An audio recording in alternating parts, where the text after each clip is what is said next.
말씀 잘 들었습니다. 우리들이 뭐 돌봄 문제뿐만 아니라 여태까지 다양한 형태의 거버넌스에 대한 아, 문제의식 이런 것들하고도 일맥상통하는 그런 말씀이었던 것 같아요. 사람들이 연구를 해보니까 주민들이 당사자가 제대로 준비되어 있지 않은 상태에서 행정이 뭔가 자기 목적을 가지고 사업을 추진하게 되면 형식적으로는 유사할지라도 오히려 주민들의 활동을 위축시키는 결과를 초래하는 경우가 굉장히 많습니다. 밀고 들어오듯이 자본을 통해서든지 재정을 통해서든지 사업으로, 서비스로 일을 하는 경우에 오히려 주민의 자발성이 오히려 죽게 되는 그런 경험을 우리는 또 여러 차례 한 적이 있잖아요. 전체적으로 지금 우리가 통합지원법이 만들어지기까지 과정, 그다음에 그거하고는 조금 무관하게 지역에서 자생적인 활동에 대한 소개, 그리고 내년부터 발효되는 관련된 법안이 안고 있는 현실적인 문제 내지는 구조적인 문제에 대한 문제 제기, 그리고 이제 향후에 우리가 정말로 지역사회에서 돌봄이 원활하게 이루어지기 위해서 우리들이 해야 될, 우리 선생님이 생각하실 때 중요한 과제에 대한 제안까지 말씀이 있으셨습니다. 일단 질의응답 시간을 좀 갖고, 예, 그 다음에 자유토론을 좀 하도록 하겠습니다. 예, 뭐 손을 들으셔도 되고 그냥 말씀하셔도 됩니다. 뭐 궁금한 거 교수님께 여쭤볼 말씀 있으면 지금 참여자가 많아가지고 그 어떤 분들이 하는지 좀 표시를 좀 해주셔야 돼요. 그 교수님이 말씀하신 근본적인 취지라든가 그런 어떻게 보는 관점에 있어서는 자발적인 주민공론장이 갖고 있는 가치와 철학과 정확하게 부합하기 때문에 그 부분에서는 오히려 굉장히 이해가 쉬웠을 거예요. 근데 이제 돌봄이라고 하는 것이 갖고 있는 특성이 있기 때문에 그 특성을 잘 이해해서 이것을 어떻게 지역에 구체적으로 접목시킬 것이냐라고 하는 어, 실천적인 과제에 관심이 갈 수밖에 없는 상황이죠. 음. 근데 어떻게 여러분들이 생각할 때 지금 돌봄통합지원법이라든가 이런 것이 이렇게 내년에 지금 형태 그대로 되는 경우에 상당한 어떤 부작용 같은 것이 예상이 되나요? 아니면 뭔가 이렇게 주민사회가 변화될 수 있는 어떤 촉발할 수 있는 계기가 될 거라고 생각이 드나요? 예, 얘기를 하셔야지.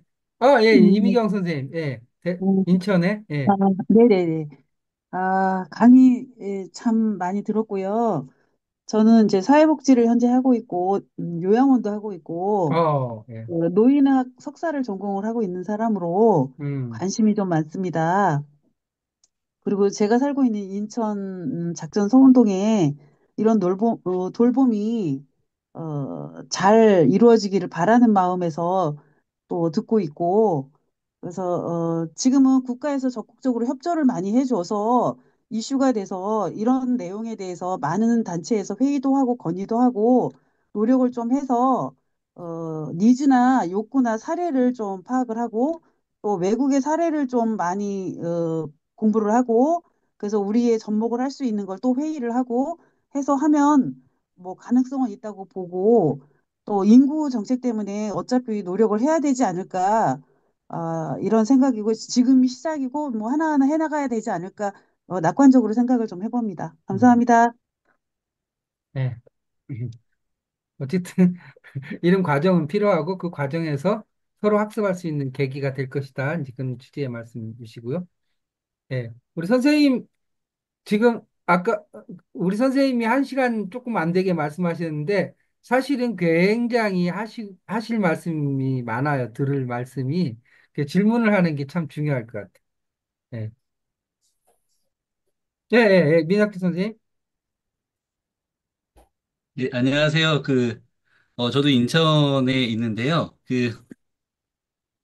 얼마 전에 그 주민자치회 때문에 그 옹진군의 섬들을 다녀왔었어요. 그리고 섬에 있는 주민자치회들을 만나고 왔는데, 한 번씩 제가 이제 관심 있는 분들께 이 지역사회 통합돌봄 관련해서도 말씀을 드렸단 말이죠. 근데 음, 섬 지역은, 주민들은 관계가 굉장히 긴밀한 편이긴 하나, 의료 관련된 어떤 뭐 병원이나 뭐 아니면 이제 작은 병원이라도 그런 것도 굉장히 없고 그리고 이제 주민들이 아예 그런 소식들을 전혀 못 접해 놓으셨던 거죠. 그리고 아까 들어오셨던 것 같은데, 그 한 섬에서는, 이 돌봄과 관련해서, 아예 이 제가 요양이나 이런 것들을 할 수가 없는 형편이다 보니까, 음, 아예 옹진군이라고 하셨었나? 그 요양원을 와서 만들었대요.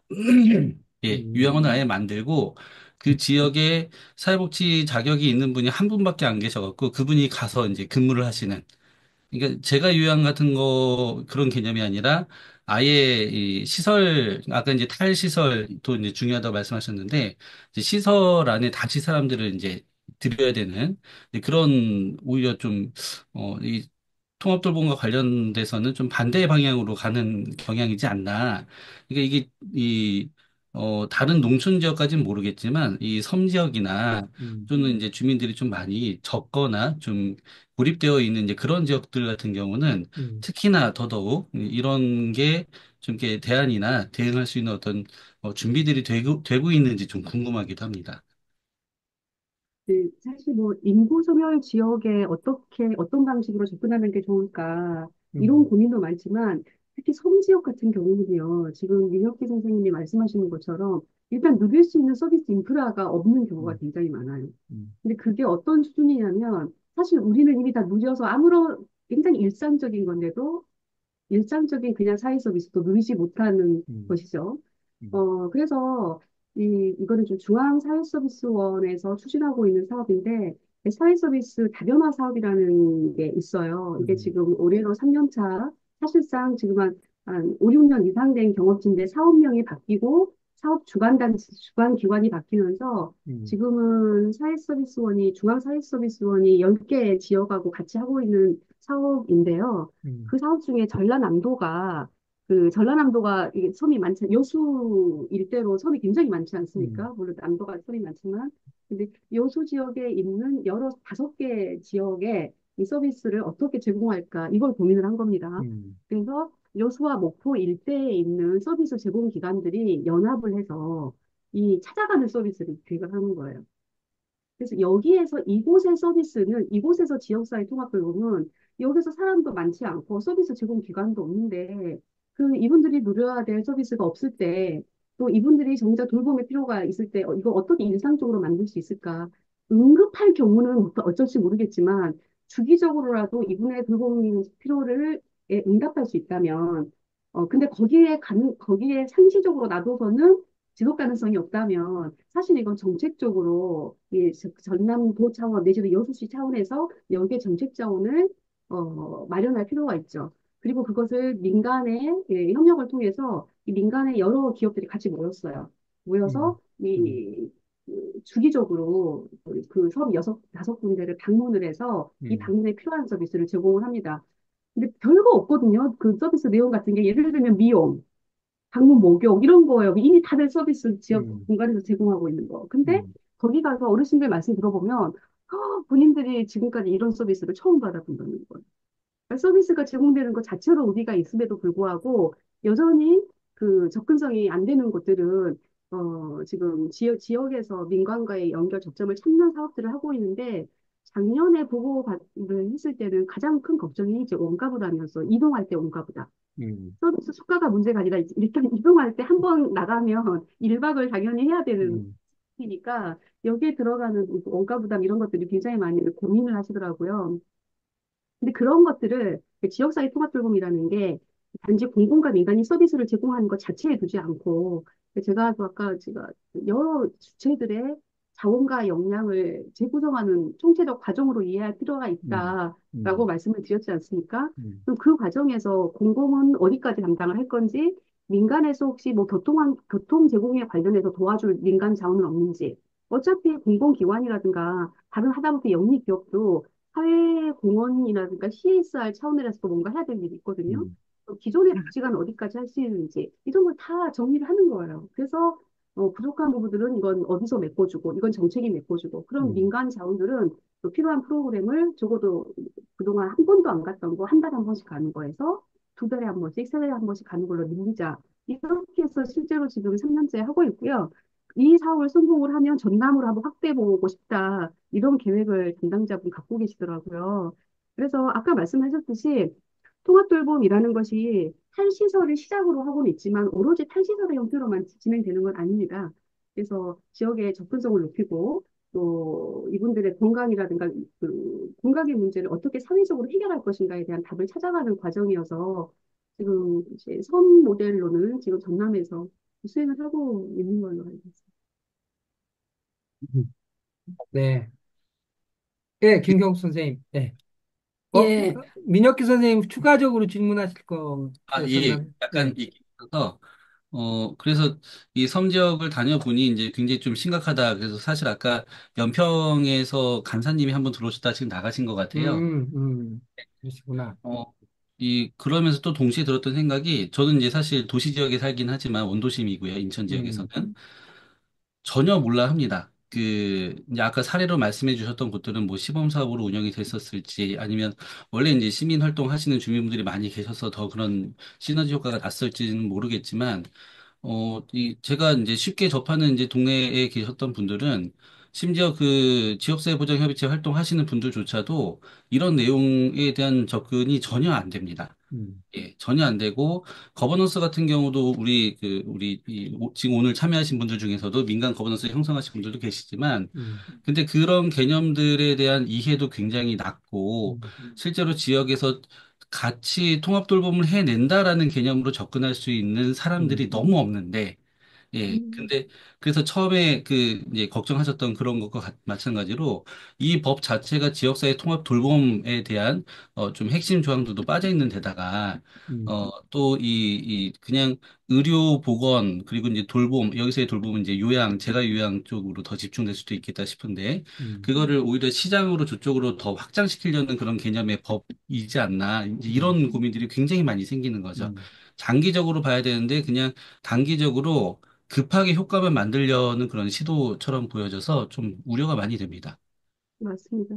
이미 우리가 정책의 변화를 겪으면서 여러 차례 경험을 했죠. 그래서 제가 서비스도 뭐 임대차를 허용한다거나 음, 뭐 외국인 돌봄 노동자들도 들어오기 시작을 했고 음, 심지어는 노인 이민까지도 결정해야 된다라는 식으로 정책이 음, 시장화되고 있는 거는 우리가 눈으로 목도하고 있죠. 음, 그래서 아까 잠깐 말씀드렸지만 공공성에 대한 논의만 해서는 공공성이 실제로 확장되지는 않습니다. 음, 공공성이 확장되는 속도보다 시장화가 되는 속도가 훨씬 더 빠른 거기 음, 때문에 국가가 공공성에 대한 계획을 세울 때는 공적 돌봄 체계를 구축하겠다. 물론 이것도 굉장히 음, 중요합니다만 이것만으로는 절대 공공성에 대한 이야기가 다 마무리되지 않을 거예요. 음, 그러면 구체적으로 어떤 형태로 시장화에 대한 대응을 할지 여기에 대한 게 나와야 되는데 윤석열 정부가 아예 시장화 정책을 선언을 했었지 않습니까? 음, 이번에 이제 정부가 바뀌면서 다시 그 공공성이 다져져야 된다고 생각합니다. 강력 시도마다 사회서비스원 만들었지만 사회서비스원이 공적 전달 체계, 사회서비스 정책의 컨트롤 타워로서 역할하고 있는 곳이 한 군데도 없어요. 음, 그거는 문재인 정부 때도 실패를 했고 윤석열 정부 때는 더 그 역할이 줄어들었죠. 민간을 음, 지원하는 방식으로. 공군이 제 역할을 하지 않았습니다.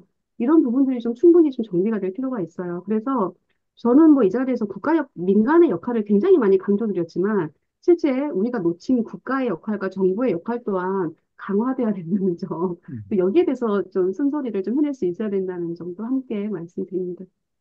예, 김경수 선생님도 연결된 질문일 것 같아요. 김경수 선생님 얘기하시고, 우리 김윤정 아, 선생님도 얘기하시고, 예. 네. 교수님 강의 너무 잘 듣고요. 저는 이제 사전에 교수님 강의를 유튜브로 몇 번 봤기 때문에 이 굉장히 압축적인 내용을 그나마 빨리 좀 이해를 한 것 같고요. 근데 그 빨리 이해를 잘 못하신 분들도 많이 있을 것 같아요. 근데 죄송해요. 이제 너무 너무 애매하게 말씀드렸어요. 아니요. 근데 뭐냐면 이게 지금 이제 2026년에 시행되는 돌봄통합지원법은 제가 봤을 때는 이제 인구가 집중되어 있고 도시화가 많이 음, 되어 있는 수도권과 지방의 대도시, 그다음에 이제 충남 지역의 일부 이제 그 신도시들이 형성되어 있는 지역들, 이런 지역들과 그다음에 이제 의료조차도 공급이 원활하지 않는 이제 지방하고 사이에서 굉장히 큰 온도 차이가 있을 것 같아요. 음, 왜냐하면 이제 그 도시화가 집중되어 있는 그 지역들은 굉장히 이제 그 뭐죠? 1인 가구나 고립화되어 있는 사람들이 많고 그다음에 이제 그런 상황에서 이 집 법에 대한 이 법이 막상 실행되면 불만이 굉장히 커질 것 같고요. 근데 지방은 그렇게 이제 의료조차도 제대로 공급이 잘 안 되지만 지방은 또 뭐랄까 공동체가 많이 있는 상태에서 노인 인구들이 그나마 그 남아있는 공동체에 의존하고 살고 있는 거기 때문에 이제 거기에 이제 어쨌든 어떻게든 의료를 공급을 해주면 만족도가 굉장히 높아지는 이런 체계가 아닐까 이런 생각이 듭니다. 그래서 그러니까 인구가 일부분에 대해서 이 법은 이제 전국적으로 일괄적으로 시행을 해야 하는데, 이 엄청난 격차죠. 그쵸? 어떤 일군의 지역들은 불만이 점점점 쌓일 거고, 일군의 지역들은 그나마 의사가 와서 다행이다라고 생각하는 이런 구조가 될 것 같은데, 이거에 대해서 어떻게 생각을 하시나요? 음. 네, 뭐 나라님도 해결하지 못하고 있는 문제이기도 한데, 그래서 사실 지역사회 통합 돌봄을 어떻게 범위를 규정하는 것인가에 대한 문제로 아까 이제 그 개념, 그 범위를 규정하는 이야기도 잠깐 했지만, 사실 그런 부분은 예컨대 농촌 같은 경우는 사실 지역사회 통합 돌봄법도 있지만 농촌 음. 사회서비스법이 개정되기도 했었죠. 음. 그러면서 뭐 사회적 농업을 활용하거나 뭐 여러 이제 공동체에 관련한 노력이 있기도 합니다만. 기본적으로 접근성이 낮고 이꼭 이제 이게 곳곳에 뿔뿔이 흩어져 있는 분을 한 곳에 모으기도 힘들어요. 가산 정리도 하기 힘들거든요. 자녀분들이 이 빈집을 만드실 수 있도록 놔두지도 않아요. 음. 그러니까 실제로 이렇게 접근할 수 있는 방법에는 굉장히 제한이 있긴 합니다만 지금 김경수 선생님이 말씀하신 의료 접근성 문제 같은 경우는 그건 지역사회 통합돌봄이나 재가 서비스의 문제이기도 하고 또 한편에서는 공공의료의 개혁에 관련한 음. 문제이기도 합니다. 그러니까 그렇죠. 많이 좀 섞여져 음. 있죠. 요즘 음. 의사들 데모하고 일 안 하잖아요. 음. 근데 여기서도 좀 의사분이 계시면 어떻게 생각하실지 모르겠는데 저 같은 평시민들은 그게 굉장히 이상한 거죠. 의사들은 많으면 많아질수록 좋아지는 건데 왜 데모를 하는 걸까? 왜 반대를 하는 걸까? 이런 음. 궁금증이 있는데 사실 이렇게 의료에 접근이 부족한 곳은 사실은 공공의료가 그 부분을 채워줘야 돼요. 민간 음. 의료가 안 가는 데는 이유가 있지 않습니까? 그런데 이 공적 의료를, 공공 의료를 해결하는 데 있어서도 지금까지 정책이 그 드라이브를 강력하게 성공적으로 실행을 해내지 못했죠. 네, 그런 측면이 하나가 있고, 두 번째는 우리가 뭐 의료사업을 만들어낸다거나, 음. 또 다양한 형태의 그 지역의 의원들을 좀 더 활성화시킨다거나, 이런 다양한 노력들을 하고 있지만, 음. 그것도 지금 시간이 걸리는 일이긴 합니다. 근데 그런 노력도 좀 대안적으로 좀 볼 필요가 있다. 그런 생각이 좀 드네요.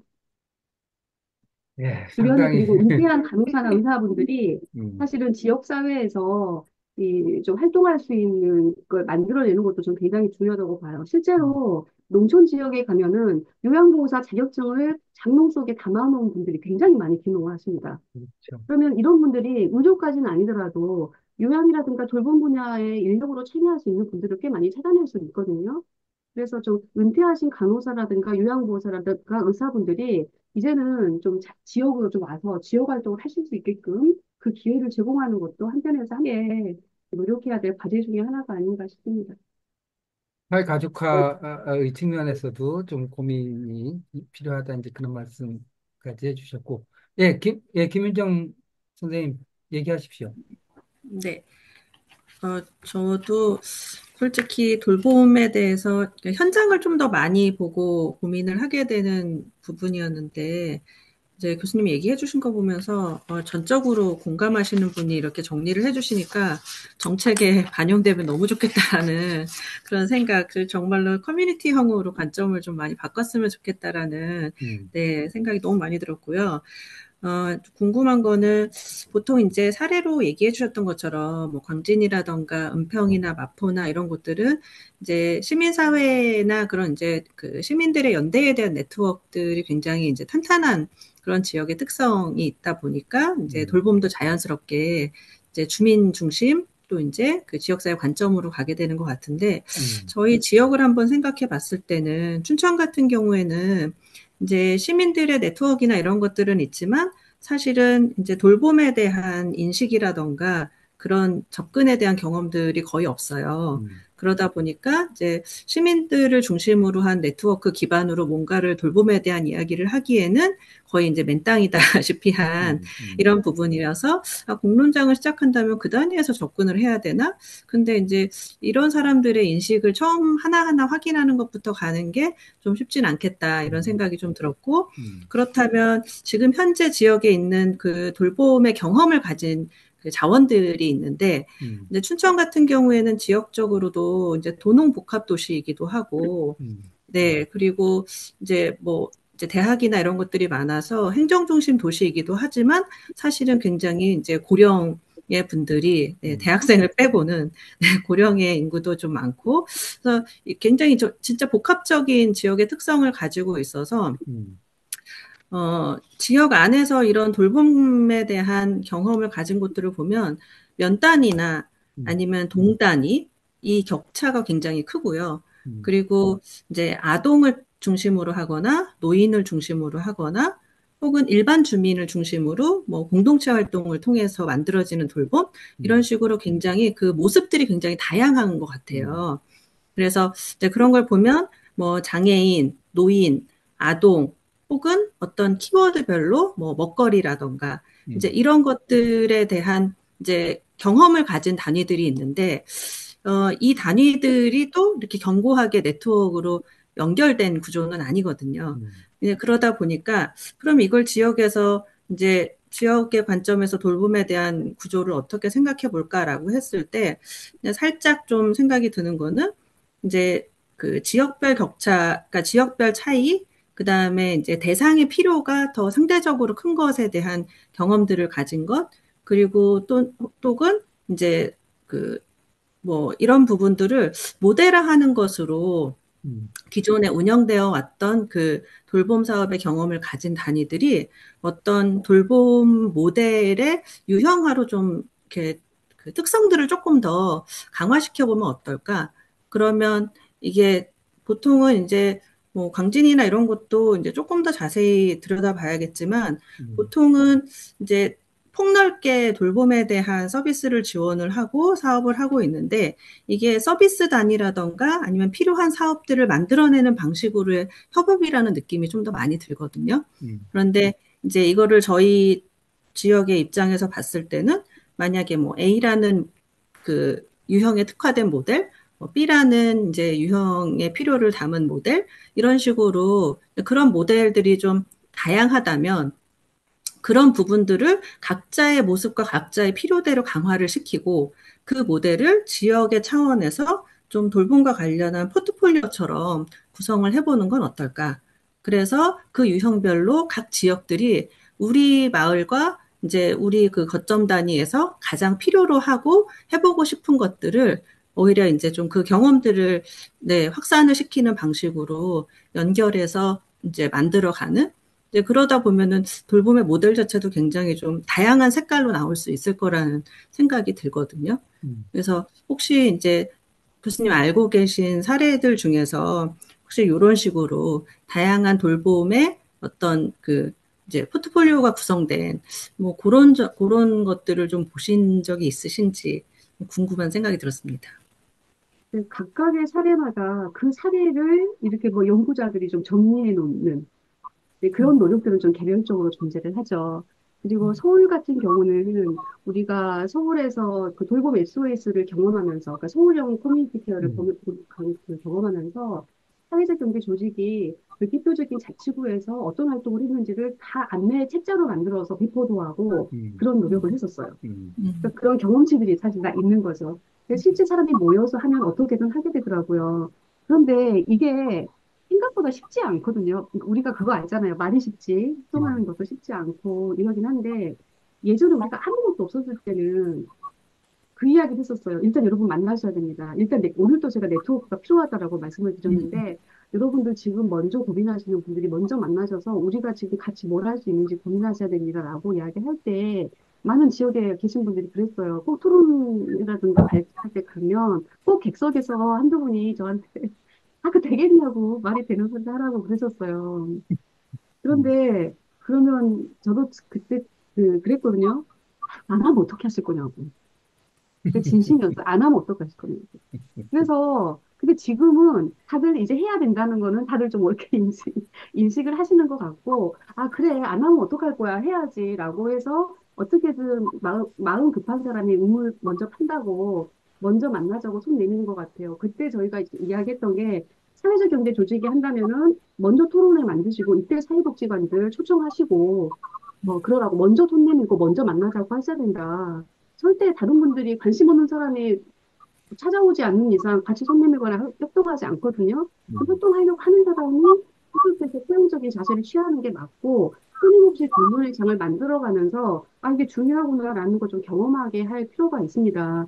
그렇게 좀 시작을 하는 거고 사회적 경제 조직이 그런 면에서는 사회적 경제 조직이라든가 마을 공동체라든가 이런 활성화 정책이 좀 더 다시 부활될 필요가 꼭 있긴 하죠. 그래서 다양한 형태의 사회적 경제 조직이라든가 마을 조직들이 다시 한번 좀 여러 경험치를 좀 쌓아가는 게 좋겠다 싶은데, 여튼 우리가 경험치가 많지 않았을 때 거버넌스만 먼저 만들고 나니까 어떤 일이 있었냐면 서울시에서 일단 그 일상지원 서비스 우리 사회적 경제가 맞겠다 해서 거버넌스에 가서 목소리가 큰 사람들이 가서 어떻게든 그 기회를 받아왔어요.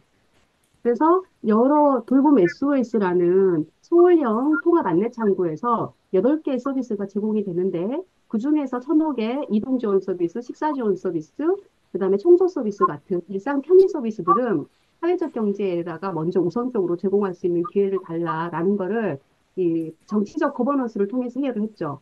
그런데 그래? 그럼 너희 한번 해봐라고 하니까 정작 자치구의 우위의 공급력을 확인해 보니 제공할 수 있는 데보다 제공할 수 없는 데가 더 많은 거예요. 맞아요. 네.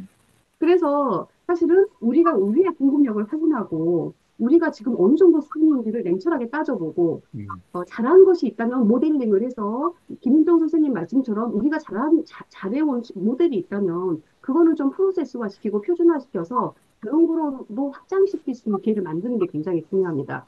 근데 꼭 같이 해야 될 것은 우리 지역에 어떤 것이 필요한데 우리한테 부족한 것이 무엇이 있는지도 꼭 같이 점검을 해야 돼요. 그래서 우리가 실제로 내놓을 게 없는데 정치적인 힘만 가지고 로비를 했는데 좋아 서비스는 실제로 제공해야 되는데 정작 보니까 아무것도 없어. 이러면 결국에는 무시당하기 십상이거든요.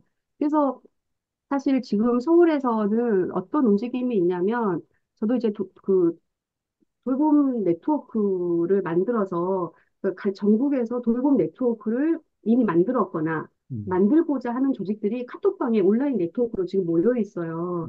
대외적으로 홍보하고 모이지 않았기 때문에 뭐 지금은 한 30개 지역 정도가 모여 있고 그중에서는 서울 지역이 13개 자치구가 들어와 있는데요. 그 13개 자치구가 따로 카톡방을 또 하나를 만들었어요. 그래서 이제 서울의 광역 단위에서 어떤 논의가 필요한지를 다시 한번 논의를 할 텐데 그때 주요하게 논의한 게 그런 거죠. 지금 우리가 우리 지역에 어떤 그 관점에 어떤 전략이 필요한지. 근데 우리가 가지고 있는 강점은 뭐고, 약점은 뭔지를 지금 파악하는 거. 약점이 뭔지가 파악이 된다면 그걸 새롭게 인큐베이팅 해서라도 그 일을 해야 되는 거고요. 강점으로 잘하는 거. 우리가 아까 모델 나왔잖아요. 광직 모델 있고, 은평 모델도 있고, 주택 모델로는 마포 소번하우스 모델도 있고, 노원의 휴센터 모델도 있어요. 그거를 표준화시키는 거죠. 그래서 이거를 우리 노원에서가 아니라 다른 25개 자치구에도 제한할 수 있고, 마포뿐만 아니라 다른 지역에도 이식할 수 있게끔 그 준비를 해야 된다고 생각을 합니다. 그래서 잘하는 것은 확장시키고, 지금 우리가 꼭 필요하지만 부족한 것은 지금부터 준비를 해서 내년에 사업 예산에 들어갈 수 있게끔 고민해서 이거를 우리 각 조직의 사업에서도 주력 사업으로 선정을 하고, 내년에 돌봄통합지원법이 시행이 되고 나서 바로 이어서 지방선거예요. 그럴 때 여기에 관련된 내용이 우리가 단지 주장만 하는 것이 아니라 실제 이 일을 할 수 있는 주체들이 있다는 게 같이 좀 확인될 필요가 있다고 생각을 해서 저희는 지금 6월 달부터 그런 모임을 가져가면서 준비를 하려고 하거든요. 그래서 근데 자치구도 중요하지만 서울 같은 경우는 광역주거용 모델이에요.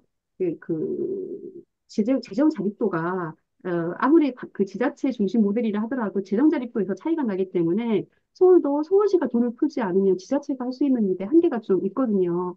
그런 면에서 지자체 차원에서 해야 될 일이 뭐가 있고 강력 차원에서 해야 될 일이 뭐가 있는지를 고민할 필요가 있고, 그게 한두 번의 논의로는 안 될 것 같아서, 음, 서울도 이제 본격적으로 광역단위 모임을 좀 시작을 하려고 합니다. 아마 지역에서 춘천이든 어디든 다들 지역에 어떤 게 필요한지를 좀 보셔야 될 거고, 저는 그래서 항상 지도를 펼쳐놓고 보라는 말씀 많이 하거든요. 지도를 안 펼쳐 놓으면 서로만 봐요. 서로 어떤 기관인지, 자기 기관의 이해관계만 봐요. 그래서 서로를 보지 말고 일단 먼저 지역을 보고 이 지역에 이 지역은 좀 언덕이 많아서 이동하기가 굉장히 힘들어. 이 지역은 너무 농촌 지역이야. 이 지역은 장애인이 이쪽에 좀 모여 계신 것 같아. 이런 여러 가지 생활상의 필요를 보면서 우리 지역에 어떤 서비스와 어떤 환경적 개선이 필요한 거를 보고 그런 여러 가지 개선을 위해서 우리가 어떤 노력이 필요한데 우리가 가진 장점과 약점이 뭔가를 보고 그래서 강점은 키우고 약점은 우리 스스로 극복할 수 있는 방안을 지금 몇 개월 안 남았어요. 한 6, 7개월. 길어봤자 한 10개월이거든요. 그 기간 동안에 이렇게 좀 모아서 좀 정리할 필요가 있다는 생각이 듭니다. 그래서 김은정 선생님처럼 모델링하는 작업도 필요하지만 우리한테 부족한 것은 지금부터라도 사업을 좀 재점검하면서 부족한 것은 서로 보완하고 우리가 어떤 역할을 할지 서로 간에 좀 역할 분담을 하면서 내년을 준비할 필요가 있다고 저는 생각을 해요. 저도 이제 서울 광역 모임이 2019년부터 시작을 했다가 2023년에 해산을 했었거든요. 음, 그 돌봄 광역단위 돌봄을. 그러다가 이번에 포럼 만들면서 다시 재개를 해서 6월부터 다시 논의가 재개가 돼요. 이제 음, 광역단위에서 다시 음, 돌봄이 시작하는데 저도 많이 긴장되고 기대도 되고 그러고 있습니다. 그래서 일단 가장 큰 계획으로 잡고 있는 건 아까 말했듯이 그런 노원의 모델, 마포의 모델, 당신의 모델 이런 것들을 지금 오히려 더 좀 강화시켜서 다른 지역에서도 할 수 있게끔 사업 예산을 확보하는 거 이런 것까지 계획을 좀 세우고 음.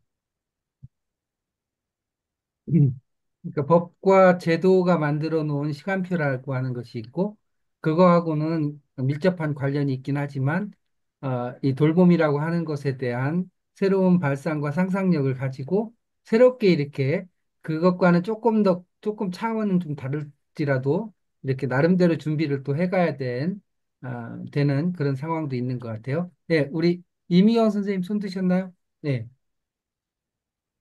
네, 말씀하십시오. 소리. 음소거 해주세요, 음소거. 네네. 네. 제가 2월 달에 저희 그 인하대학교 노인학과 정책대학원에 있는 학생들하고 교수님하고 음, 일본을 갔다 왔습니다. 일본의 음, 커뮤니티 케어를 연구를 좀 하고 싶어서 음, 그래서 이제 도시형하고 지방형을 좀 가봤는데 그 지방에는 이제 인원이 부족하고 어차피 많은 전 세계가 노령화가 되고 있고 우리나라도 지금 최고로 빠른 속도로 노령화가 되고 있고 그래서 이 학생과 교수님과 한번 이제 가서 커뮤니티 케어를 일본의 것을 봤는데 도시는 행정기관이 그 어떠한 그 민간의 단체에서 민간에서 그 어린이 과학관을 다시 요양원과 주간보호와 지역 주민을 위한 센터로 만들어서 또 지역 주민을 위해서 활동을 하고 음, 있었고요. 음, 거기에 정부 기관은 행정기관은 무조건적인 그 지원을 하고 있었습니다. 그리고 지방에서는 그 지역 주민이 노령화가 이미 되어 있고 한계가 있어서 내가 살던 지역에서 내가 같이 살던 그 건강한 노인이 건강하지 않는 노인을 케어하고 있었습니다. 음, 근데 거기에서도 또 나름 전문가들이 계셔서 그 전문가들 밑에서 어, 그 활동을 하고 있는 것도 봤고요. 또 시설에 들어가지 않는 노인들도 돌봄을 그 지역에서 기부를 한 그런 기관에서 사롱이라는 그런 그 주택을 허문 동네의 어떤 기관에서 어르신들을 그 우리나라의 경로당처럼 그렇게 모시고 있더라고요. 근데 그것도 그 기관에서 연계해서 그 기관을 또 예, 서포트 해주고 있더라고요. 그래서 우리의 혹시 미래가 아닐까 뭐, 뭐 여러 가지가 있겠지만 그래도 잠깐 한번 전달해 봤습니다. 네, 좋습니다. 네. 네. 네, 또, 잠깐만요. 네. 김경 선생님 얘기하기 전에 다른 분들 말씀하실 분 계시면, 네, 손을 들어서 표시를 해주시고, 네, 네. 그러면 김경수 선생님 말씀하십시오. 아, 네. 그 이미경 선생님 얘기의 연장선상에서 이어진 얘기라고 생각이 드는데요. 음, 그러니까 이제 상호돌봄이라는 것이 저는 그 우리 저기 교수님 강의에서 그 굉장히 중요한 키워드다라는 생각을 많이 했어요. 근데 이 상호돌봄이라는 게 그냥 단순히 기술적인 것은 아닌 것 같아요. 이제 그 가치가 반영이 되는 부분인 것 같은데 이게 이제 기본적으로 돌봄 분야의 서비스 종사자에 대한 사회적인 편견이 존재하잖아요. 그러니까 이제 돌봄이 굉장히 중요함에도 불구하고 그것에 대해서 가치를 낮게 평가하고 개인의 사적인 공간에 와서 뭔가를 제공하는 것에 대해서 굉장히 이렇게 약간의 어떻게 보면은 습관적 갑질이 존재하는 그런 공간인데 음, 그러니까 이런 부분을 우리가 이제 해결할 수 있는 것도 이 상호 돌봄이라는 가치를 통해서 이게 이제 해결이 될 수 있는 부분이 하나가 아닐까 저는 이제 생각을 많이 했는데 이제 그런 점에서 제가 그 몇 군데 이제 방문을 좀 한 적이 있는데 이게 이제 우리가 그나마 그래도 그 특히 이제 수도권이라든가 이런 지역에서는 사회적 경제 가 그래도 움직여서 지역에서 민간하고 결합되어서 서비스를 제공하는 곳이 그나마 다른 지역보다는 그래도 활발하게 그 돌봄이 이루어지고 있는 상황인데 제가 이제 이렇게 봤을 때 이 상호 돌봄이 실은 이제 그 나름 힘을 받으려면 주민의 역할이 굉장히 중요하다 이런 생각을 하는데 이 사회적 경제가 이제 주축이 되어서 이제 만들어지는 다 그렇잖아요. 그 뭐지 뭐 저기 뭐 여기 은평도 사실 그런 건데 주민이 이제 사회적 경제의 한 회원으로서 이제 주민이 참여를 해서 주민의 존재는 이제 사실 개별적인 이런 구조에 있어요. 음, 이제 개별적인 구조에 있는데 이게 이제 법이 딱 들어오면은 사실 이제 그 서비스 전달 체계가 읍면동으로 이게 흩어지잖아요. 보통 그 사회적 경제는 구 단위로 이렇게 활동을 하시더라고요. 대개는. 근데 읍면동까지는 이게 조직이 체계화되어 있지 않은 경우가 많던데 이럴 경우에 뭐랄까 사실 이게 제대로 된 사회적 경제 제대로 된 돌봄 아까 이제 교수님께서 이제 우리가 가야 할 바른 길을 얘기할 때는 사실 어떻게 보면은 사회적 경제와 주민 조직이 힘을 합쳐서 그 상호 돌봄을 실질적으로 실현할 수 있는 방안을 강구를 해야 되는데 지금같이 이제 사회적 경제 내 회원 구조로 결합되어 있는 주민의 형태로는 과연 주민이라는 조직이 주민이라는 것이 힘을 발휘할 수 있을까라는 좀 의문이 들었어요. 왜냐하면 각기가 흩어져 있는데 이거는 이제 전달 체계는 읍면동으로 착 이렇게 내려가잖아요. 그러면 읍면동 단위의 주민들 그 사회적 경제의 어떤 의료 사업의 회원으로서 열심히 활동하는 분이 자기 동에 가가지고 주민 대표로서 뭔가를 목소리를 내고 적극적으로 할 수 있을까 이런 의문도 많이 들었어요. 조금 근데 구체적인 그러니까 질문이네요. 구조와 역할 간의 네. 그래서 불일치에 관한 문제. 네. 그런 부분은 사실 이제 고민을 좀 해보신 부분이 음, 있는지 뭐 좀 궁금합니다. 음, 일단은 저는 그 문제를 그렇게 크게 바라보지는 않습니다. 왜냐하면 그거는 정책의 구조가 그러는 거지 우리는 우리가 활동하면 된다고 생각을 음, 저는 기본적으로 음, 하거든요. 음, 왜냐하면 사실은 우리가 그냥 이걸 우리가 사회적 경제 기업을 서비스 제공 기관으로만 인식을 하면 음, 서비스 제공 기관 입장에서는 어떤 기관도 동네에서 일을 하지 않습니다. 음, 그러니까 일은 동네에서 하더라도 기본적인 사업의 범위가 음, 최소 단위가 자치구 거죠.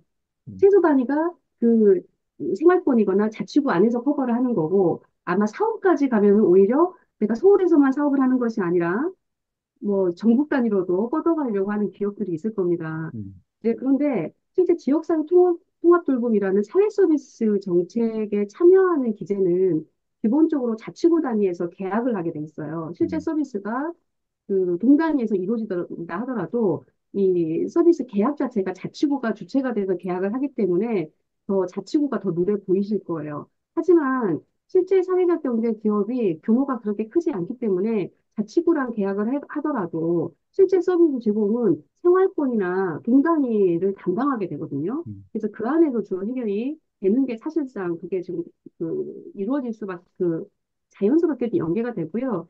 하다못해 의료사업 같은 경우도 이렇게 광역단위 하나씩 있잖아요. 지금은 음, 대부분이 광역단위에 있다 하더라도 이들이 사업을 수행하는 과정에서 내지는 조합원이 참여하는 과정에서 이건 권역대로 조직을 하면 돼요. 내지는 동단위로 조직을 하면 되는 문제인 거죠. 음, 그거는 우리가 어떻게 우리의 역할을 재구성하느냐의 문제로 바라봐야지 제도상의 한계가 우리의 활동 범위를 규정할 수는 저는 없다고 봐요. 그래서도 안 된다고 생각을 하고. 두 번째는 저도 강조하는 건데 제가 사회적 경제 기업의 강의를 하게 되면 항상 강조하는 게 사회적 경제 조직은 주민 조직입니다라고 이야기를 해요. 음, 그러니까 이거 두 개가 다르게 보지를 않아요. 그러니까 사회적 경제 정체성이 주민 조직이라는 것에 정체성을 두고 있기 때문에 사회적 경제 기업도 비영리 조직과 함께 사회 서비스 제공에 있어서 공공과 함께 논의할 수 있는 거버넌스의 대표적인 자격을 갖춘다고 보지. 이들이 단지 그 자치구 안에서 서비스를 제공하는 기관이면 그냥 이해관계자의 머무르게 돼요. 그 이해관계자 중 하나로 똑같은 한 표를 행사하는 게 맞죠. 그런데 우리가 사회적 경제 조직이 지역사회 통합도구의 주체로서 활동해야 된다고 주장하는 근거는 사회 서비스의 태생 자체가 주민 조직으로부터 출발을 하고 있고, 우리 지역의 문제는 굳이 시장에 맡기지 말고 우리가 해결하자. 이 기반 위에서 사회 서비스업에 종사하고 있기 때문에 그래요. 그래서 사회적 경제 조직을 서비스를 제공하는 기관이나 기업으로 생각하지 마시고 주민 조직이라고 생각을 좀 할 필요가 있다. 그래서 우리가 개인이 혼자서 할 수 없는 사회 서비스 제공을 우리가 세 명씩 다섯 명씩 힘을 모아서 협동조합으로 만들어서 공동으로 협력하면 그게 협동조합인 거고 그게 또 음, 사회적 기업인 거거든요. 그래서 이 주민조직과 사회적 경제 기업의 정체성이 다르지 않다는 게 좀 꼭 하나 같이 함께 인식을 해주신다면 훨씬 더 좀 편안하게 받아들이실 수 있지 않을까 그런 생각을 해요. 음, 음. 다른 분들도 좀, 얘기가 점점 이렇게, 예.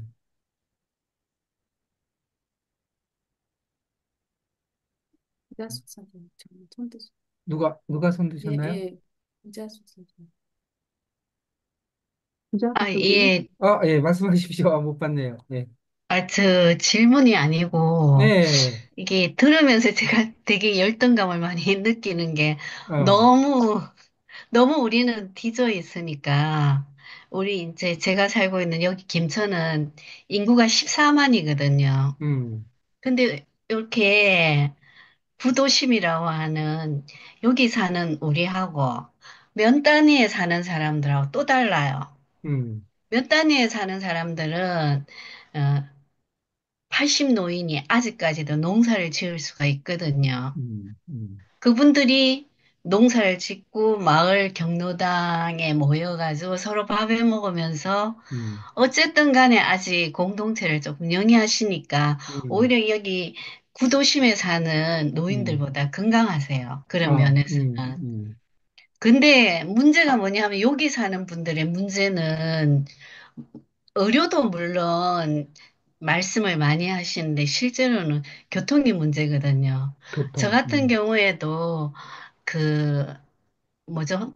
운전면허 카드를 반납하고 싶은데 음, 시골에서는 대중교통이 발달 안 했기 때문에 음, 서울 같은 데서는 그게 없어도 다닐 수가 있지만 음, 시골에서는 이거 시내는 물론 버스가 자주 다니니까 괜찮은데 면 음, 단위를 갔다 하려면은 음, 이게 자기 차가 없으면 불가능하거든요. 그래서 그분들은 그런 문제가 있고요. 여기 이제 시내에 있는 분들은, 이 다른 분들처럼 그런 문제가 있는데, 사실 저는, 우리 애가 어릴 때 직장을 다녔기 때문에 육아 문제로 굉장히 힘들었거든요. 음, 물론 시어머니가 같이 돌봐주시기는 했지만, 그래서 그때 막 울기도 많이 울고, 그래서 그때 이제 우리 아이들 육아를 어떻게 할 것이냐 하는 일본 책을 보면서 이게 육아협동조 이런 것도 생각하고 우리 음, 좀 품앗이 하자 이렇게 했지만 서로 이렇게 같은 생각을 가진 사람이 없어서 그렇게 넘어갔었거든요. 음, 근데 이제는 제가 나이가 드니까 이제는 이 어른들 돌봄을 해야 되는 거예요. 음, 그래서 친정어머니는 요양원에서 돌아가시고 요양병원에서 돌아가셨고 음, 시어머니는 제가 집에서 지금 같이 살고 있거든요. 음, 근데 요양원은 요양원대로 집은 집대로 힘들어요. 근데 요양원이 도립이기 때문에 도립요양병원인데도 다 중국인을 쓰더라고요. 음, 저임금으로 해가지고. 그 말이 안 통해가 시댁 중에 누구는 너무 말이 안 통하고 가슴 답답하니까 집으로 오셨다가 음. 자살하셨거든요. 아이고, 너무 절망하셔가지고. 음, 근데 하여튼 그래서, 도립이면 공공기관이잖아요. 근데도 도립조차 이런데, 민간인들이 하는 데는 어떨까? 이런 되게 절망감들이 많아서 제가 시어머니를 정말 하고 많이 싸우지만 참, 그래도 어쨌든 붙잡고 있을 수밖에 없는 상황이더라고요. 그런 상황에서 통합 돌봄? 이게 우리하고는 너무 좀 동떨어진 것 같고, 또 여기서 사람을 모아내기도 쉽지 않고, 여기 이제 아시겠지만 경상도 사람들은 관에서 시키는 대로 하는 스타일이거든요. 음, 그래서 관에서 뭐 해주기만 좀 바라는 그런 스타일이고, 또 만약에 사람들이 관에 좀 어긋나면은 이게 보복도 좀 따르고, 하여튼 그래서 이 사람들이 거의 다 좀 엎드려 있는 자기 목소리를 좀 못 내는 편이거든요. 그래서 이런 상황에서 뭐를 해야 될지 그런 고민이 있어요. 물론 여기에 시민단체 하나 만들어지기는 했어요. 그래서 그런 점에 좀 고민이 되어서 말씀드립니다. 이런 게 계신 분들은 거의 다가 도시 사람들이라서 지금 말씀드린 겁니다. 그런데 갈 길이 음, 멀죠. 사실 아까도 말씀드렸지만 우리가 지역사회 통합돌봄도 16개 자치구가 짧은 기간 선도사업을 했을 뿐이고 의료돌봄 통합 지원 사업의 선도사업 지역도 12곳밖에 되지 않습니다. 물론 최근에는 기술지원형 뭐 사업하면서 예산 없는 기술지원형 사업에서 총 100개 자치구까지 참여한다라고 정부가 홍보를 하긴 하던데 사실 우리가 지역사회 통합돌봄이라는 말만 들었지 실제 그 변화를 조금이라도 경험하거나 체감한 사람은 정말 일부에 지나지 않아요. 음, 우리는 당장 내년에 통합도급이 시행되면서 공적 전달 체계의 개편부터 경험을 하게 되겠죠. 물론 음, 다양한 제가 서비스가 확충되긴 했지만 음, 지금 이제 부자 선생님이 말씀하신 것처럼 그래도 또 이게 아직까지 체감하지 못하거나 여러 격차가 큰 상황들이 벌어지고 있지 않습니까? 음, 근데 그런 상황을 우리가 지자체가 중심으로 된 모델이 필요하다 하더라도 방역이나 국가가 어떤 역할도 하지 않고 지역 주도형 사업이라는 명분으로 그냥 지역에서 모델 개발을 하라고 맡겨버린다면 저는 거기에서 굉장히 커다란 공백이 만들어질 수 있을 거라고 봅니다. 음, 물론 저도 이제 지역 주도형이 기본적인 모델이라고 생각을 해요. 근데 자꾸 빠진단 말이에요. 문재인 정부가 사업을 추진할 때도 공모 사업만 하면서 무슨 정책을 이벤트로 만들어 버렸어. 정책이 3월부터 12월까지 하는 그냥 이벤트가 돼버린 거죠. 사실은 이런 여러 가지 새로운 사업이 진행이 되고 시범 사업이 전개가 되면 음, 이런 정책이 하나가 시행되면 앞으로 어떤 일이 벌어지는지, 그럴 때 지역의 편차를 없애기 위해서는 또 다른 어떤 노력이 필요한지, 이게 자치구 단위에서 해결할 문제인지, 광역에서 해결할 문제인지, 아니면 국가가 개입해야 되는 문제인지, 이런 것들이 막 드러나야 되거든요. 그래서 저는 그게 온전히 드러날 정도의 시범 사업이 성숙하게 진행됐는가 하는 부분에서는 좀 의문이에요. 그런 게 있다면 우리가 지금 이런 걱정 중에서도 어디는 이렇게 했대, 이런 걸로 해결했대, 이러면서 사례 자체가 주는 희망이 있을 거예요. 근데 우리는 여전히 그 사례도 아직 한껏 공유되지도 않았고, 여러 시행착오가 무엇인지도 잘 모르는 상황이 있거든요. 저는 그런 면에서는 지금까지 선행 사업을 수행했던 뭐 28개, 총 28개 지역 말고는 전부 다 지금 맨 땅에 박치기 하는 기분은 똑같을 거라고 생각을 합니다. 그럼 그만큼 지금 시기는 이제 전국적으로 확대되는 과정에서 공적 전달 체계 개선 이후에도 지역사회 환경이 조달이 되지 않을 때, 각 지역에서 어떤 노력을 할 수 있는지, 또 그때 어떤 시행착오가 발생할지, 어떤 모델이 좀 더 먹히는지, 어떤 모델이 이식 가능한지, 여기에 대한 훨씬 더 본격적인 모니터링과, 공유가 필요하지 않을까라는 생각이 많이 들어요. 그래서 우리가 모든 걸 다 해낼 수는 없지만, 사례를 계속 만들어가고 공유해가는 것. 그리고 가끔씩은 그게 우리한테 좀 기대의 여지를 주기도 하더라고요. 뭐 해봐야지, 어쩌겠습니까? 네. 그 통합돌봄 얘기 전에 에, 저도 이렇게 서부 경남 그 공문장 하면서 보니까 기본적인 의료 있잖아요. 필요 의료라고 하는 것조차 제대로 공급되지 않는 곳에 대한 문제. 그거는 우리가 별도로 좀 심각하게 고민을 좀 해야 될 필요가 좀 있을 것 같아요. 네, 다른 분도 좀 네, 우리 김선자 선생님 말씀하시고, 네, 다른 분들도 적극적으로 발언을 좀 해주십시오. 네, 말씀하십시오. 교수님께서 말씀하셨다시피 지금 이 법 자체의 문제점이 발의하기 전에 문제점이 이렇게 많은데 더 고민해 볼 여지는 없나요? 저희 뭐 지금 한국 공론 포럼 같은 이런 포럼에서조차도 이런 법들이 제대로 공부되지도 않고 지금 그런 상황에서 이 법만 집행한다고 될 일이 아닌 것 같거든요. 이제 제가 이제 늦게 들어와서 그러는지는 모르겠지만 그러면 이게 지금 교수님 같은 전문가들이 이런 충분한 논의가 되지 않는 법이 집행이 됨으로써 발생하는 여러 문제들이 있잖아요. 그거를 조금 더 심도 있게 고민하는 그런 작업들이 있어야 되지 않냐. 그런 것들이 전문가들 사이에 아니면 행정의 사이에서 논의되고 있지 않냐. 저는 그걸 한번 여쭤보고 싶어요. 그러게요. 요즘처럼 대선을 앞두고 통합돌봄을 관련해서 이렇게 토론회가 많은 시기는 없었던 것 같아요.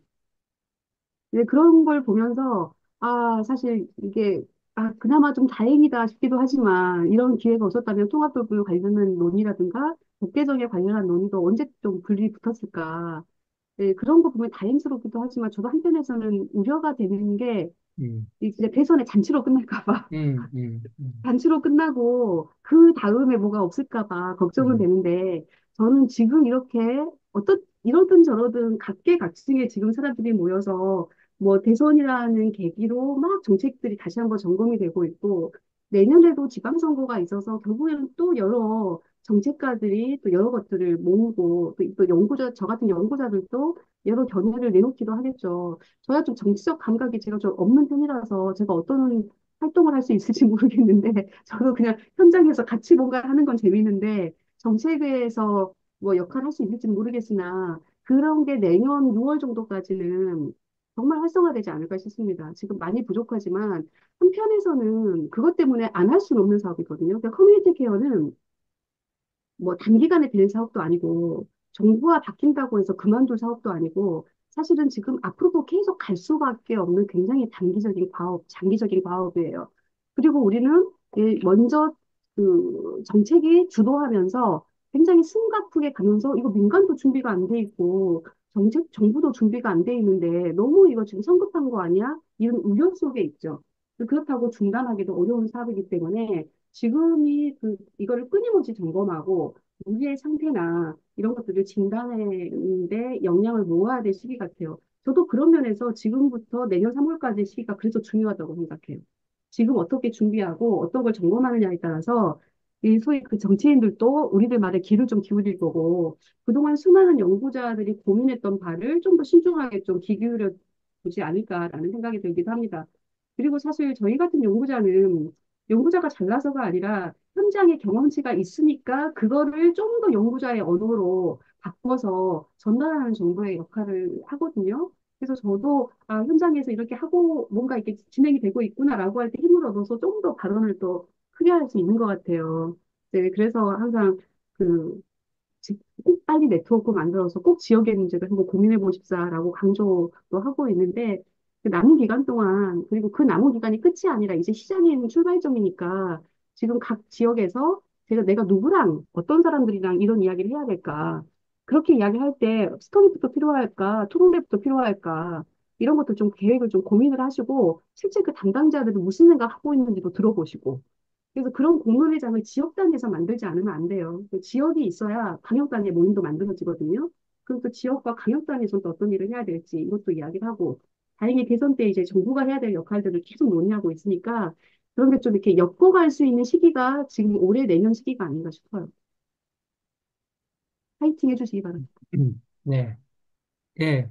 다른 분, 말씀하실 분, 말씀하시고, 예, 우리 이미경 선생님이 하실 말씀이 많으신 모양이에요, 오늘. 예, 길지 아, 않게, 참고, 예, 네네네. 말씀하십시오. 참고가 될지는 모르겠는데, 지금 민간 뭐 요양원이라든지 재가라든지 주간보호는 많이 수요가 있고 자리가 부족해서, 아니, 자리가 남아돌고 있는 상황이에요. 그래서 음, 많이 들어가실 수 있는 공간도 있고, 또 지역에서 지금처럼 이렇게 우리가 모여서 지역의 커뮤니티 케어를 얘기하는 거는 지역에 있는 주민이 지역에서 케어를 받고 싶은 사람들에 한해서 음, 모여서 어떤 정책과 체계를 만들어서 시작을 하면 충분히 될 거라고 생각을 합니다. 그리고 모든 자료와 뭐 케어에 대한 서비스라든지 이런 거는 많이 있으니까 뜻이 있는 사람들이 모여서 체계를 만들고 지원을 받고 주민이 함께 모여서 하자는 뜻으로 저는 받아들였습니다만 가능하다고 봅니다. 음. 예, 음. 그러니까 이제 우리 지금 내년부터 발효되는 법에 대해서 어쨌든 그나마 그런 법이라도 만들어지는 것이 낫다, 의미가 있다 이렇게 해가지고 그 법이 현실화되도록 아주 적극적으로 노력하는 사람들이 있는 거고 그런가 하면 내년부터 발효되는 법 자체가 충분히 주민이나 시민사회의 뜻이 제대로 반영돼 원래 취지가 제대로 반영되지 않았다. 그래서 개정 내지는 다른 법으로 제정돼야 된다라고 하는 문제의식을 갖는 사람도 존재하는 거고. 그런가 하면 어쨌든 법이 통과가 돼서 발효가 되니 그 시행령을 만들어야 되고 올해 안에 그다음에 또 법률이 만들어지면 지역에서는 조례라든가 이런 것들이 만들어져야 되기 때문에 어쨌든 부족한 부분을 조례로 좀 채우기 위해서는 주민들이 결합된 조례를 제대로 좀 만들므로써 현재 법이 안고 있는 애매함이라든지 한계를 좀 돌파해 나가자. 이제 그런 관점을 갖고 계신 분들도 계시고 굉장히 다양한 견해와 입장들이 지금 이제 이렇게 분출되고 있는 상황인 거죠. 그런데 이제 우리가 이렇게 공론 포럼 같이 지역 활동가들이나 이제 이런 분들이 관심을 갖는 것은 어쨌든 어떤 형태의 논의든 그 논의에 일반 주민들은 상당히 배제돼 있었다. 의도적으로 하지 않았다 하더라도 우리 스스로 잘 몰라서 무관심 속에서 그런 일이 발생했든 뭐 아니면 배제가 됐든 주민들의 뜻 실제로 의료의 에, 당사자 이런 돌봄의 당사자 대상일 뿐만 아니라 당사자인 주민의 뜻과 의지가 제대로 모아서 법과 제도에 제대로 반영되지 않았다라고 판단하는 것이고 이 이후 과정에서는 그게 어떤 과정이든지 뭐 법률을 새롭게 만드는 과정이든 조례가 만들어지는 과정이든 적극적으로 결합해서 주민의 뜻과 의지가 제도화될 수 있도록 해야 될 필요성이 있다는 것과 더 절박한 거는요. 우리가 뭐 공론장을 많이 만들어 본 것처럼 주민의 뜻이 어디 있는지를 우리는 몰라요, 지금. 왜냐하면 같이 모여서 진지하게 논의를 돌봄에 관련해서 한 적이 없기 때문에 우리가 무엇을 원하는지가 없습니다, 지금. 몇몇 이렇게 사회적 그 몇몇 지역에서 자발적으로 일어난 몇 개의 저는 뭐 모범이라고 보지 않고 그냥 사례가 존재하는 것뿐이고 그 사례는 굉장히 소중하죠.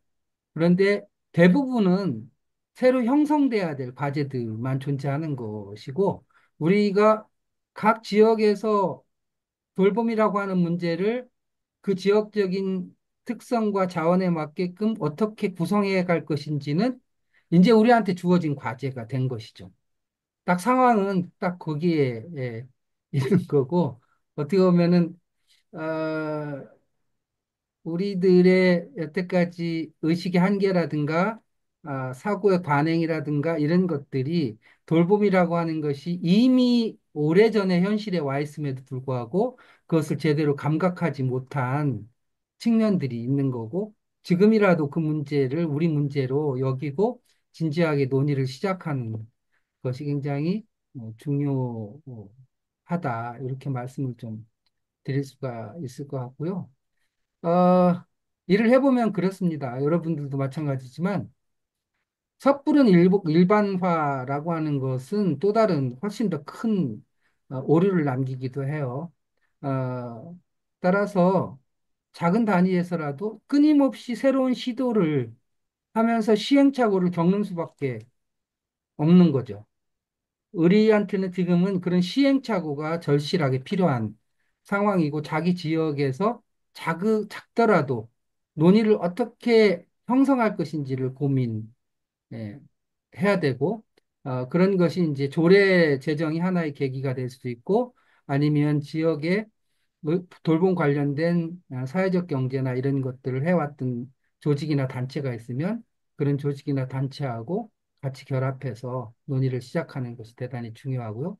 저는 사회적 경제라든가 이런 기존에 활동해왔던 사람들뿐만 아니라 특히 주민자치회라든가 주민의 일반적인 조직들이 적극적으로 결합할 필요가 있다고 생각해요. 그럴 때 이게 에, 그 지역 주민의 일반적인 의사가 니즈가 제대로 잘 반영이 될 수 있을 거라고 생각을 해서 지역사회에서 배제되는 사람이 없게끔 어떻게 논의틀을 형성해 갈 것인가에 대한 진지한 고민이 필요하다. 이제 그런 생각을 예, 하게 되고 그런 점에서 어떻게 보면 다행스럽게도 이제 이런 돌봄 문제가 사회적으로 전면화돼 뭐 대선 과정을 통해서든 뭐 지선 과정을 통해서든 전면화되는 상황이라고 하는 것이 우리한테는 참 다행스러운 상황이다 이런 생각을 어, 하게 됩니다. 예, 오늘 뭐 굉장한 얘기들이 진행됐는데 이렇게 얘기를 시작하는 거죠, 뭐. 예.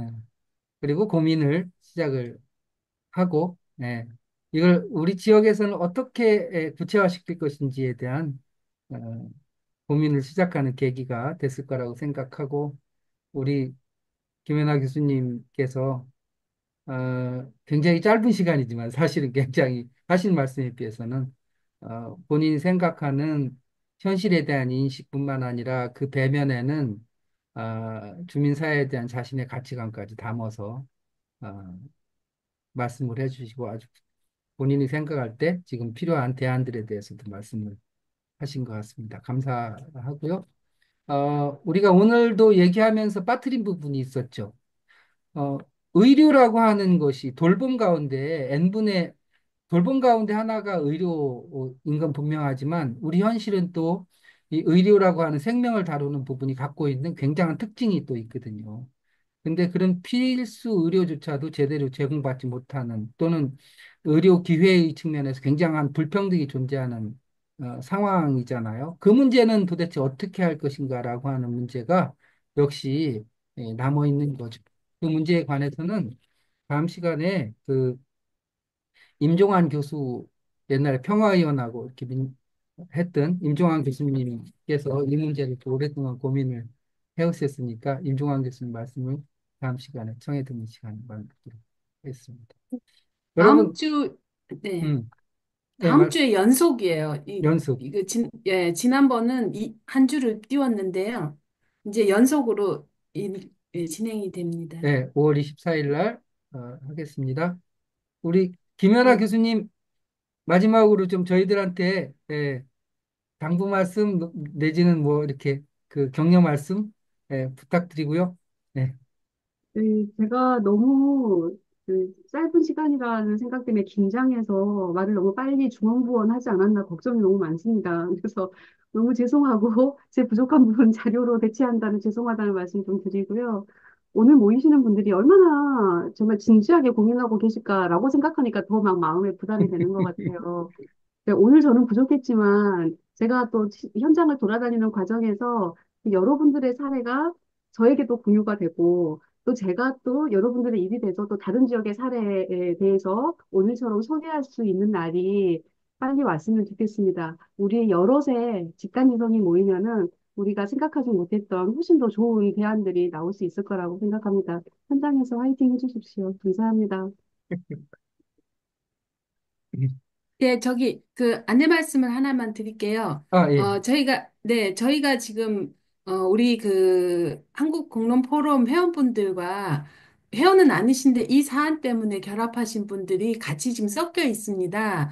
그래서, 참여하신 분들도 굉장히 많고, 그래서 제가 일일이 강의 자료를 개인적으로 드리기는 굉장히 어렵습니다. 그래서 지금 나가시기 전에 지금 채팅방에 강의 자료가 올라가 있습니다. 그거를 다운을 받으시고요. 저희가 다른 업무들도 굉장히 많아서 나중에 자료를 달라고 하실 때 일일이 바로바로 대응을 좀 못 해드릴 수가 있어요. 그러니까 꼭 좀 내려받아 주시기 바랍니다. 예, 같은 맥락에서 그 교수님 오늘 우리 강의하고 같이 토론한 것을 동영상으로 지금 동영상을 받았는데 교수님 음, 이거를 완전히 공개할 수도 있고 이전 조기현 선생님은 우리 내부에서만 공유했어요. 반공개라고 하나요? 아, 그렇게 했는데 어떻게 가능할까요? 네, 저는 크게 상관은 없는데 앞에 예. 조기현 작가님이 방공개를 하셨으면 저도 거기 따라서 가겠습니다. 제가 오늘 너무 좋은 분해서 좀 부끄럽습니다. 아니요, 아니. 그러면 우리 이렇게 같이 듣는 분들만 공유할 수 있게끔 그렇게 네, 하겠습니다. 예. 그러면 상관없습니다. 예, 괜찮습니다. 아, 예. 아유, 고맙습니다. 아, 좀 아쉽죠? 예. 네. 또 다음 주에 만나서 또 진지한 말씀 나누고, 예. 또 김연아 교수님 또 우리가 아까 말씀하신 것처럼 이런저런 지역에서 실천을 하면서 또 또 뵙게 될 거라고 생각해요. 조만간에 또 즐거운 만남을 기약하면서 예, 오늘 두 번째 통합돌봄 주민공론장을 위한 역량 강화 특강 두 번째 시간을 모두 마치도록 하겠습니다. 수고 많으셨습니다. 감사합니다. 수고하셨습니다. 수고하셨습니다. 네, 수고하셨습니다. 수고하셨습니다. 감사합니다.